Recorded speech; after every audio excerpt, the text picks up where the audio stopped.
Wuthering Waves 2.8 has been out for a couple days now, and it's definitely clear that it has been received with mixed results. There are some people who are absolutely stoked about this latest update and the new story that has been added into it, and there's other people who are saying it's actually completely subpar and a huge disappointment from previous stories added into the game. I wanted to take a little bit to talk about the new update. Did it actually live up to some of the expectations that people were setting? And is this enough to carry people over until 3.0?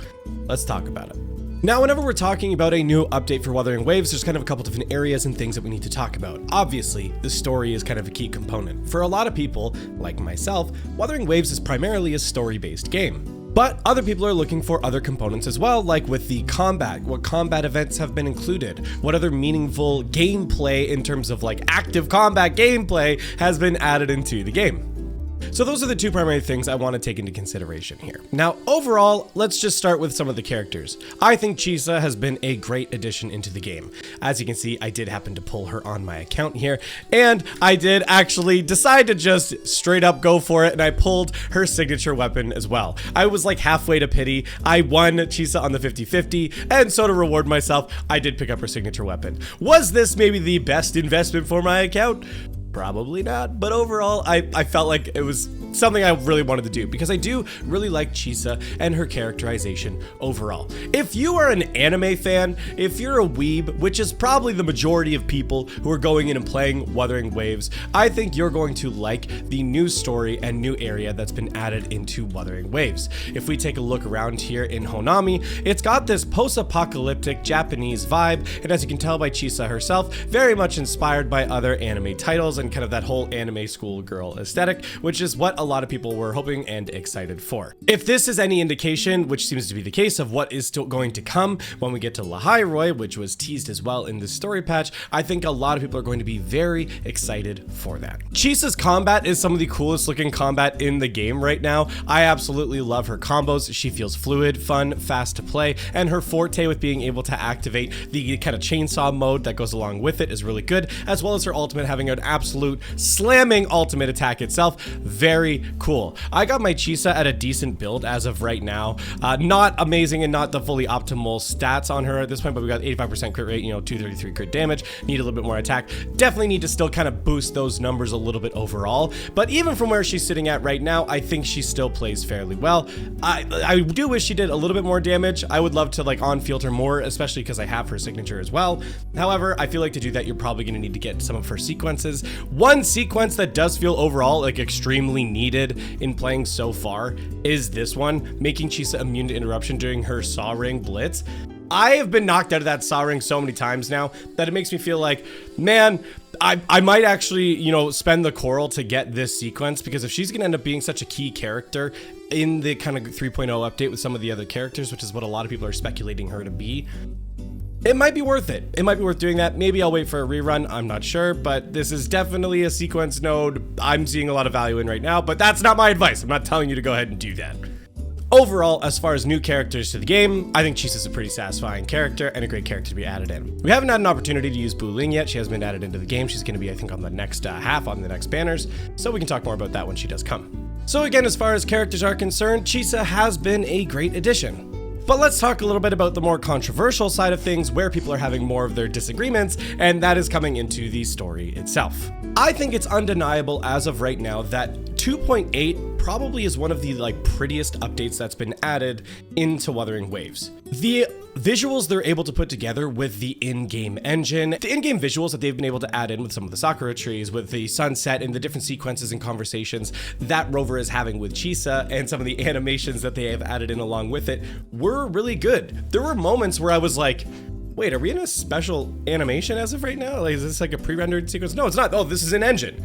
Like, the amount that they're adding into their in-engine cutscenes and interactions is awesome. And I love that they're pushing the technical capabilities of this game to try and improve the experience overall. If they can start to smooth out some more of those transitions, I think that's going to be like a really good step for the game. In terms of the story itself, I have to rate this as a main story quest. This is a new main story quest and a new segue story chapter that has been added into the game to lead us into 3.0. And as far as a main story quest is concerned, it's fine. Like, it really is fine. If I'm being nice, I'm giving it a 7 out of 10. It kind of did its job with tying us into Lahai Roi. I'm going to try and avoid spoilers as of right now if you haven't had a chance to complete the story, but like there's definitely some teasers and leads in for how we're going to be brought there. There were some interesting lore drops with Rover's connection into the Starforge Academy, and the same thing for Chisa as well. There's some fun elements that have been added into it, but the overall execution for the story felt like there was some big things missing, and I think I know what that is. People want to cover up the entire story and say, oh, it's just cringe people who don't like romance don't like this chapter, and they don't understand the appeal that they're trying to hit. No, a lot of us do. Like, for example, the Your Name reference that's found on the staircase, like, I loved that. I don't mind romance manga or anime. I think they can be very enjoyable. And actually, I think most stories should have some level of romance be incorporated into them. I don't think everything needs to just be simply some like isekai power slop in and of itself or just action. I think there should be more characterization and romance added into them. So that's not the issue. The issue is it felt kind of disjointed with the execution of the world and its exploration. We get thrown into Honami. And really the only free roam area that we're able to explore on our own time is the main hub area itself, which, don't get me wrong, very pretty. But in terms of like overall exploration, doesn't really have anything added into it. That exploration comes from the event itself, Stranger Things in Honami. This is kind of the major combat-focused event that has been added into the game. It completely ignores all your echoes and your weapons added onto the characters, and it gives you trial characters to be used to brought in. It almost is set up like an extraction mode from like something like Tarkov, where you go in, clear zones, get rewards, and extract those rewards, building up your characters and improving them for future runs. It actually is an overall really cool system that's been introduced into the game, but it's something that should have been interwoven to the story itself. I think the original intention of this game mode was to actually have it be interwoven with the story. As you progress through this game mode, then you're supposed to go back into the other story elements to it. But it seems like at some point during the development, they decided to just squish all of it together and go, no, just push them through the story. Then we'll give them an excuse to go back and start exploring Honami again. I think that was a huge misplay. Maybe somebody might say, well, there's no proof of that. There's no proof that that's the case.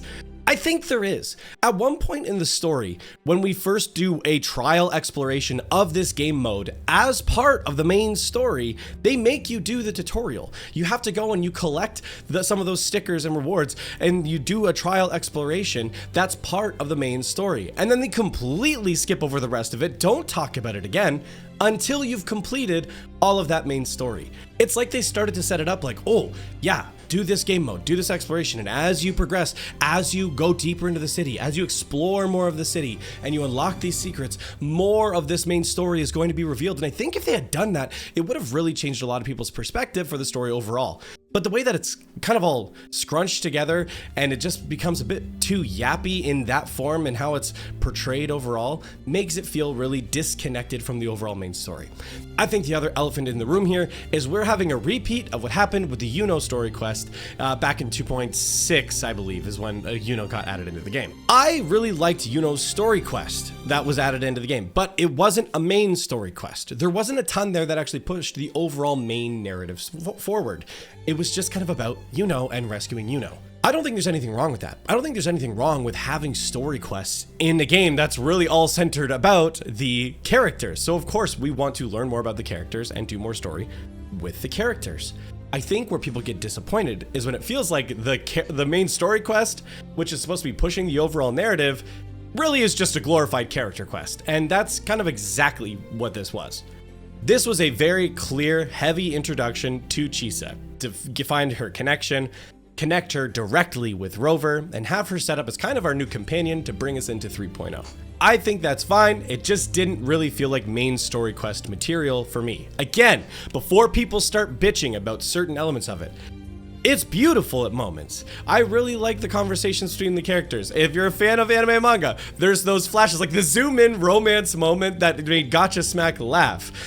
There's really good things and good elements that are part of this. It's not overall bad, but its execution was definitely lacking.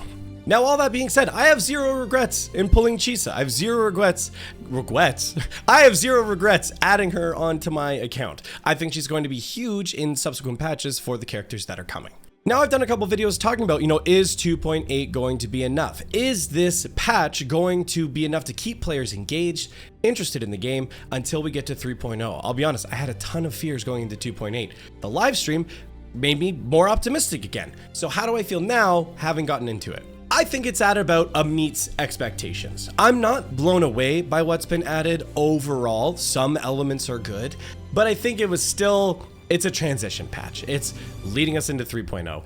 I wish the Honami exploration was a little bit different or had been more connected into the story and its execution overall. And the fact that that is missing is a bit of a disappointment and rough on that element of it. But I think overall 2.8 is still a pretty decent patch.